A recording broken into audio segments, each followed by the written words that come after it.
यह सबसे शातिर माँ है जिसे मैंने आज तक देखा है। वो अपनी बेटी को हर दिन कुछ गलत गोलियां खिलाती है। 18 साल से मियाँ ने हमेशा सोचा है कि ये दवाएं लेनी चाहिए, क्योंकि उसे अस्थमा, मधुमेह और यहाँ तक कि शरीर की आधी अक्षमता भी है। लेकिन इस दिन उसने कुछ अजीब खोजा। उसने वो पैकेज उठाया जो उसकी माँ लाई थी। उसने चुपके से कुछ कैंडी ली जो उसकी माँ उसे खाने नहीं देगी। लेकिन फिर उसने बैग में कुछ और भी देखा। उसने वास्तव में वो दवा देखी कि जो वो हमेशा से ले रहा थी। उसे कुछ अजीब लगता है, लेकिन मियाँ ने इसकी परवाह नहीं की। आखिरकार यह उसकी अपनी माँ ही है जो उसकी देखभाल करती है। उसके बाद रात में लिसा मियाँ के लिए दवा लाती है। मियाँ हिचकिचाई, लेकिन फिर भी उसने दवाई खा लिया और फिर वो अपने बिस्तर पर लेट जाती है। अगली सुबह उसने अपने हाथों में गोलियों को देखा और गहरे विचार में पड़ गई। वो इस दवाई के बारे में पता लगाने का सोचती है। वो अपने हाथ विस्तारक का उपयोग करती है और दवाई की बोतल उठती है। तभी कोई पार्सल उसके घर आता है। वो पार्सल लेने के लिए नीचे की ओर दौड़ी। जैसे ही उसने दरवाजा खोला, उसकी माँ सामने है। यह पता चलता है कि मियाँ विश्वविद्यालय से प्रवेश सूचना की प्रतीक्षा कर रही है। लेकिन जब भी कोरियर आता है तो उसकी माँ सबसे पहले सब पढ़ती है। माँ ने कहा कि वो प्रवेश की सूचना निश्चित रूप से मियाँ को बताएगी। लड़की वापस बेडरूम में आती है और दवा की बोतल को देखती है। जितना वो इसे देखती है उतना ही वो परेशान है। फिर उसने अपनी दवाई की बोतल का स्टिकर उतारा।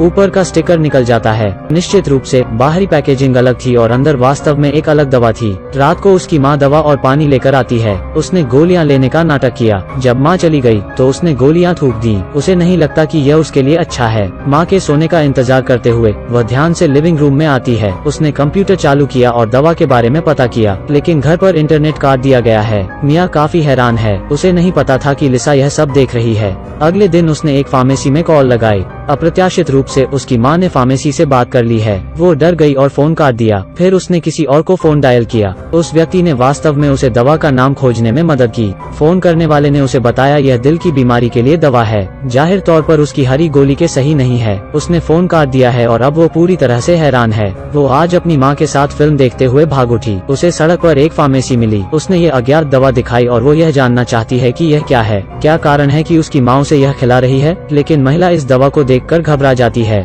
यह दवा जानवरों को दी जाती है। यह वो दवा है जो बिल्ली के यौन अंगों को खत्म कर देती है। इस समय उसकी माँ भी वहाँ आ जाती है। उसने यह कभी नहीं सोचा था कि उसकी माँ उसे नुकसान पहुँचाएगी। उसकी अक्षमता उसकी माँ के कारण हो सकती है। माँ ने तभी एक सुई निकली और मियाँ को दवा दे दी। मियाँ की दृष्टि धुंधली हुई और वो बेहोश हो गई। फिर वो माँ के हाथों में गिर गई। मियाँ अगली सुबह घर में उठती है। मेज पर माँ ने नाश्ता बनाया हुआ है। वो व्हीलचेयर से दरवाजे की ओर जाती है, लेकिन दरवाजे पर ताला लगा है। माँ ने दरवाजे को डंडे से बंद कर दिया है। मियाँ को समझ नहीं आता है कि क्या हो रहा है। फिर मियाँ ने खिड़की खोली, ऊर्जा के लिए नाश्ता भी किया, अपना खुद का वेल्डिंग उपकरण उठाती है और फिर अपनी रजाई उठा ली। फिर उसने अपना गिलास उठाया और पानी का एक घूंट लिया। वो अपने हाथों पर खिड़की से रेंगती है। पानी भरे मुंह के साथ वो धीरे धीरे आगे की ओर रेंगती है। हालांकि यह बहुत खतरनाक है, लेकिन फिर भी वह डरती नहीं है। उसे अपनी माँ की खिड़की के बाहर आने में लगभग 2 घंटे लग गए। फिर वो अपने यंत्र को गर्म करती है और कांच पर लगा देती है। कांच चटक जाता है। फिर उसने पानी को कांच पर थूक दिया। कांच इससे टूट जाता है। कांच से बचने के लिए उसने रजाई का इस्तेमाल किया। उसने हर कदम गिना, लेकिन अब उसे अस्थमा होने लगता है।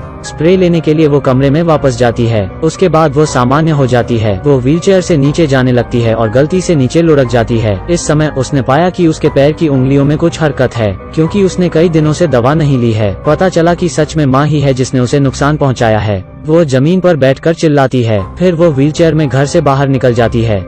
रास्ते में उसने एक डिलीवरी वैन देखी। आदमी मियाँ को देखकर बाहर आता है। उसने ड्राइवर को अपनी सारी कहानी बताई। वो उसे मदद करने के लिए तैयार है। लिसा की गाड़ी तभी आ रही है। लिसा गाड़ी से उतरकर आदमी को उसकी बेटी लौटने कहती है। फिर वो उसे पुलिस को बुलाने की धमकी देती है, लेकिन ड्राइवर स्पष्ट रूप से एक अच्छा व्यक्ति है। उसने इसकी परवाह नहीं की और मियाँ को गाड़ी में बैठा दिया। वो अभी गाड़ी के बाहर निकला ही था कि तभी लिसा ने उसे सुई गड़ा दी और उसे बेहोश कर दिया। कार में मियाँ पहले से ही डरी हुई थी। क्या यह अभी भी उसकी माँ है? जब वो जागी तो वो एक तहखाने में कैद थी। उसे यहाँ प्रतिष्ठित स्कूलों से अनगिनत प्रवेश नोटिस मिले। यह पता चला है कि वो इतने प्रसिद्ध स्कूलों में जा सकती थी। हर बार उसकी माँ ने उसे यहाँ रोकने के लिए ऐसा किया था। उसने दूसरे बॉक्स में कुछ और भी डरावना देखा। वो लिसा की असली बेटी नहीं है। यह पता चला है कि लिसा की बेटी अस्थमा से लकवाग्रस्त पैदा हुई थी। जल्द ही उसका बच्चा मर गया था। फिर उसने इस बच्ची को गोद लिया था। फिर उसने नशीले पदार्थों के जरिए मियाँ को अपनी ही बेटी जैसे विकलांग बना दिया था। उसे 18 साल तक कैद में रखा गया और बाहरी दुनिया से दूर रखा गया।